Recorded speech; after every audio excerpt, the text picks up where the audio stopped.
I এদিকে I, হুজুর, I হুজুর, এদিকে। আমি সত্যি বলছি, সত্যি হুজুর। করে বল, তুই আমার হুজুর, টাকা হুজুর, কোথায় দেন না, রাখিস? হুজুর। কোথায় রাখিস বিশ্বাস টাকা? করুন, আমি আপনার কোনো টাকা আরে, চুরি করিনি, এই হুজুর। জায়গায় আবার কি হচ্ছে? হুজুর, বল, আমি আমার কোনো- টাকা হুজুর, কোথায় আমি রাখিস? টাকা চুরি করিনি। হুজুর, আমি কোনো টাকা চুরি করিনি, হুজুর, বিশ্বাস করেন, আমি আবার কোনো মিছে টাকা কথা চুরি কইছিস করিনি, তুই? হুজুর। টাকা বের কর। দেন না, হুজুর। আগে টাকা কোথায় রাখিস বের আমি কর। চুরি করিনি, হুজুর। হুজুর, সত্যি কথা, আমি আপনার টাকা চুরি করিনি। আপনার ছোট ছেলে আপনার টাকা চুরি করেছে। হ্যাঁ, নিজে চুরি করে আমাকে ফাঁসিয়ে দিচ্ছে। এই, তুই টাকা চুরি করে আমাকে দোষ দিচ্ছিস কেন? আব্বু, বিশ্বাস করেন, আমি আপনার টাকা চুরি করিনি, চুরি করেছে ও। কি রে, তুই আমার ছেলের নামে চোর অপবাদ দিচ্ছিস কি জন্য? হাট। ঠিক আছে, আমার ঘরে দোষ দেয় না। আপনি আমাকে বিনা দোষে মেরেছেন। আমি এক্ষুনি আমার কাকুকে ডেকে নিয়ে আসতেছি। যা, তুই যার পারিস ডেকে নিয়ে আই। এই তোমরা সবাই পড়তে বসো। আমি মাদ্রাসার রানিং সেক্রেটারি, আর আমার ভাইদের গায়ে হাত দিয়েছে। ও কোন হুজুর? ওরা ফিসে ফেলে দেব। এই হুজুর চল। এই তোর দুপুরের পড়া হয়নি কেন? না পড়ি শয়তানি করো না? যা, তোর দুপুরি খাওয়া বন্ধ, যা। এই তুই আই। দাঁড়া, হুজুরের আজকে ফল্লা করব। এই হুজুর, তুই আমার ভাইদের গায়ে হাত দিছিস কে? হ্যাঁ, এইটা কিরকম ব্যবহার হলো? আমি এই জায়গার শিক্ষক, আপনি আমার সাথে তুই তুকারি করছেন কেন? তুই কিটা তা আমি পরে চিন্তা করছি, আগে কো আমার ভাইদের গায়ে হাত দিছিস কে? আপনার ভাতিজা টাকা চুরি করেছে, তাই আমি মেরেছি। তুই কি আমার ভাইদের টাকা চুরি করতে দেখেছিস? না, আমি দেখিনি, ছাত্ররা সাক্ষী দিয়েছে। বাবা বাবা, ছাত্ররা সাক্ষী দিল আর তুই আমার ভাইকে ধরে মারলি? তোর হাত আমি ভেঙে ফেলে দেবো। ভাইজান, কি হয়েছে? আপনি হাফেজ সাহেবের গায়ে হাত তুলতে যাচ্ছেন কেন? আপনার হাফেজ সাহেব আমার ভাইকে চোর অপবাদ দিয়েছে এবং মেরেছে পর্যন্ত। ও হয়তো ভুলে যাচ্ছে আমি মাদ্রাসার রানিং সেক্রেটারি। কি হাফেজ সাহেব, এটা আমি কি শুনছি? আমার টাকা চুরি হয়েছে, ছাত্ররা সাক্ষী দিল ও টাকা চুরি করেছে, তাই আমি ওরে মেরেছি। ও যে টাকা চুরি করেছে, আপনি কি এটা দেখেছেন? না, আমি নিজ চোখে দেখিনি, ছাত্ররা সাক্ষী দিল তাই আমি মারিছি। এই দেখিস নি তো গায়ে হাত দিছিস কে? আচ্ছা, আপনি শান্ত হন, এত উত্তেজিত হওয়ার কিছু নেই তো। আমি বিষয়টা দেখছি, মাদ্রাসায় সিসি ক্যামেরা আছে, কে টাকা চুরি করেছে সেটা আমি এখনই বের করে দিচ্ছি। এই রে, এবার তো ঝামেলা হয়ে যাবে না, যেভাবে হোক কিছু একটা করতেই হবে।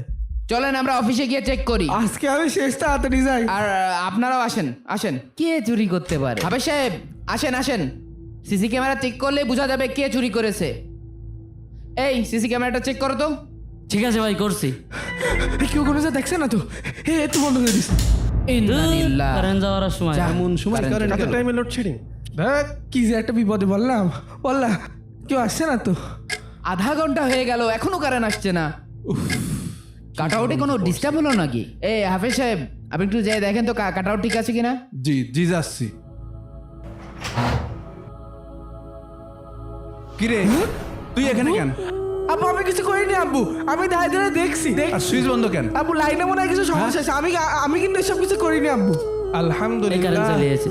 ভাই, ওই সিসি ক্যামেরাটা একটু চেক দেন তো, তাড়াতাড়ি চেক ঠিক দেন। আছে ভাই। চেক দেন। আই এদিকে আই। না, আমি যাচ্ছি আয়, না, আয়। আব্বু, তোমরা দেখো। এদিকে আয়। না আব্বু, না, আমি যাবো না, তোমরা দেখো। দেখি সরেন তো। আব্বু, তোমরা দেখো, আমার ওরাই পড়া আছে। কি ব্যাপার হাফেজ সাহেব? ওইটা তো আপনার ছেলেই মনে হচ্ছে। ওই দেখেন ওই দেখেন ওই দেখেন, ওই যে টাকাটা হাতে নিচ্ছে। হ্যাঁ হ্যাঁ হ্যাঁ, এই তো আপনার ছেলে। আজকে আমার শেষ দিন। আমি এই কি করে আছিস? দাঁড়া। সি সি সি, শেষ পর্যন্ত আমার ছেলে চুরি করলো। এই দেখেন টাকাটা জুব্বার পকেটে নিয়ে নিল। আপনি যে অন্য ছেলেকে শাসন করছেন, এখন তো আপনার নিজের ছেলে চুরি করেছে। চলেন অভিভাবককে জানাতে হবে। আসেন।